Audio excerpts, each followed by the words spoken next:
This is the agenda board that you'll see along the wall of some of the conference presentation areas that talks about the different schedules. On the and let me see if I have the footage of it. No, I don't have it in here yet. But so I had a video that I kind of did up about this that was just talking on the left-hand side of this board. You'll see the overall schedule for the entire conference, right? That just talks about the plenary sessions and then all the breakout sessions.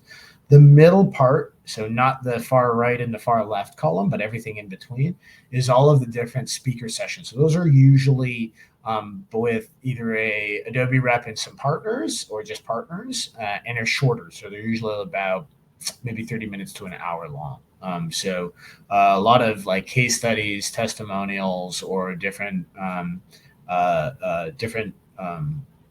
ways to be able, or different showcases of new technology, let's say. On the right-hand column, you'll see the labs. And these are the ones that I've been talking about a lot. I like the concept that they allow you to do hands-on learning and that you're in a classroom style. One of the things that was a little different last year, you were given a trial software license to be able to use for 2 months after Adobe Summit ended. And you also got a whole pamphlet full of takeaway material that you could use to be able to train yourself afterwards.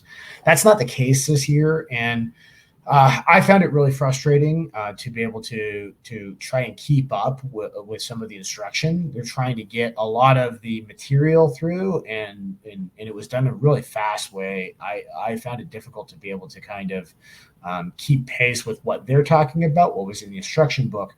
And the other piece, just to kind of mention it, is I found it difficult to use the workstations, the computers that are there.